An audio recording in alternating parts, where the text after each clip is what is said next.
Semakin berkembangnya peradaban manusia, semakin beragam pula kebutuhan manusia. Ini dapat dilihat dari aspek bangunan konstruksi. Pada zaman dahulu, orang membuat jalan hanya dengan menyusun batu-batuan atau kerikil-kerikil. Tapi, kini semuanya telah berubah. Manusia berusaha membuat jalan sebagai sarana transportasi dengan kualitas yang baik dengan menggunakan teknologi rekayasa guna memenuhi kebutuhannya. Pembangunan dalam setiap bidang yang berhubung dalam teknik sipil, dimulai dari bangunan gedung, jembatan, jalan, dan bangunan lainnya, tidak akan terpisahkan dari bahan yang berasal dari dalam perut bumi, mulai dari batuan, batu bara, minyak bumi, sampai berbagai macam mineral yang langsung digunakan maupun yang diolah terlebih dahulu. Untuk itu, dalam kesempatan ini, saya akan membahas tentang baja. Masalah ini diangkat karena ingin mengetahui jenis-jenis baja, proses pembuatan baja, serta syarat apa saja yang harus dipenuhi oleh baja sebagai bahan pembuatan baja.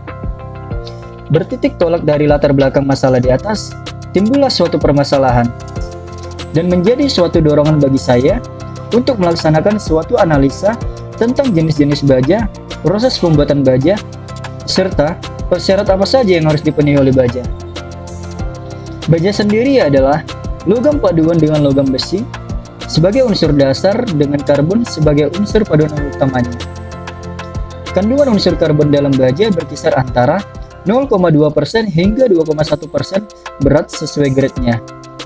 Fungsi karbon dalam baja adalah sebagai unsur pengeras dengan mencegah dislokasi bergeser pada sisi kristal atom besi. Tanpa karbon ini, maka struktur kristal dari besi murni tidak memiliki resistensi antar atom dan akan saling melewati satu sama lain. Unsur paduan lain yang biasa digunakan selain karbon adalah titanium, krom, nikel, vanadium, kobalt, dan tungsten. Penambahan kandungan karbon pada baja dapat meningkatkan kekerasan dan kekuatan tariknya. Namun di sisi lain, membuatnya menjadi getas, serta menurunkan keuletannya. Baja tahan karat atau lebih dikenal dengan stainless steel adalah senyawa besi yang mengandung setidaknya 10,5% kromium untuk mencegah proses korosi atau penkaratan logam. Kemampuan tahan karat diperoleh dari terbentuknya lapisan film oksida kromium, di mana lapisan oksida ini menghalangi proses oksida besi.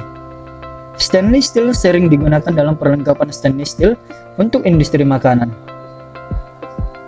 Adapun beberapa sifat-sifat baja secara umum adalah memiliki keteguhan, yang artinya mempunyai ketahanan terhadap tarikan, tekanan, atau lentur. Kemudian memiliki elastisitas, yang artinya kemampuan atau kesanggupan dalam batas-batas pembebanan tertentu sesudahnya pembebanan ditiadakan kembali kepada bentuk semula. Kemudian yang ketiga, kekenyalan atau kelihatan, yang artinya kemampuan atau kesanggupan untuk dapat menerima perubahan-perubahan bentuk yang besar tanpa menderita kerugian-kerugian berupa cacat atau kerusakan yang terlihat dari luar dan dalam untuk jangka waktu yang pendek. Kemudian yang keempat, kemungkinan ditempa, yang artinya sifat dalam keadaan merapi jar menjadi lembek dan plastis, sehingga dapat dirubah bentuknya.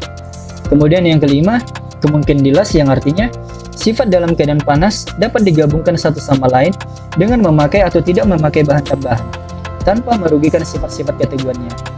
Kemudian yang keenam, kekerasan, yang artinya kekuatan melawan terhadap masuknya benda lain. Kelebihan baja sendiri memiliki kuat tarik yang tinggi, hampir tidak memiliki perbedaan nilai muai dan susut, bisa didaur ulang, tidak dimakan rayap, dibanding stainless steel lebih murah, dibandingkan beton lebih lentur dan lebih ringan, kemudian dibandingkan aluminium lebih kuat. Sedangkan kekurangan baja sendiri ialah bisa berkarat, lemah terhadap gaya tekan, tidak fleksibel seperti kayu yang dapat dipotong dan dibentuk berbagai profil, tidak kokoh, dan tidak tahan api. Proses pembuatan besi. Besi dan baja merupakan material yang sering kita jumpai. Dalam membuat konstruksi bangunan dan dunia otomotif, besi sangat dibutuhkan. Namun, tahukah Anda bagaimana proses pembuatan besi dan baja? Tapi sebelum melanjutkan video ini, mohon dukungannya untuk subscribe channel kreatif ini agar terus berkembang, like dan komen agar lebih semangat lagi membagikan informasi yang bermanfaat lainnya.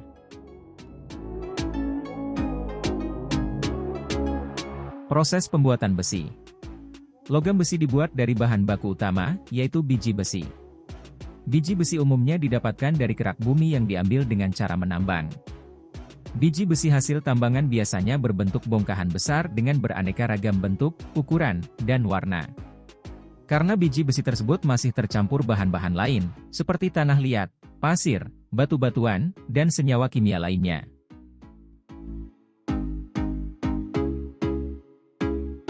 Setelah biji besi dibersihkan dari kotoran seperti material tanah dan bebatuan, tahap selanjutnya biji besi dibersihkan secara menyeluruh atau washing.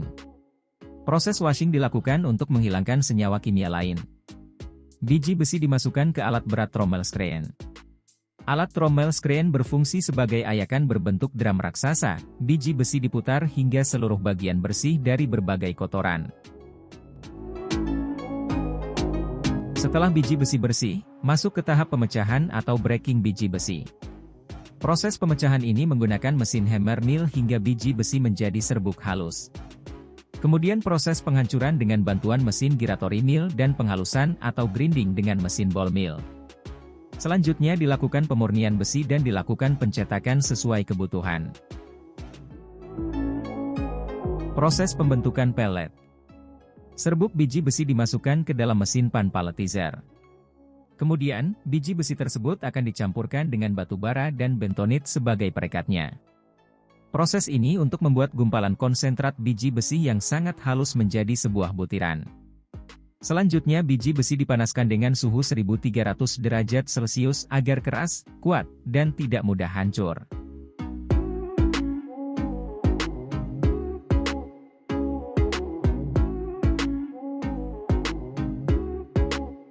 Pelet yang telah keras tersebut dileburkan ke dalam tungku blast furnace dengan suhu hingga 1800 derajat Celcius. Proses peleburan atau smelting ini akan menghasilkan logam besi cair dengan suhu tinggi. Proses terakhir, besi tersebut dicetak dan dibentuk sesuai cetakan besi kasar atau pig iron. Setelah dingin, besi tersebut pun siap untuk dikomersialkan dan digunakan sebagai bahan material.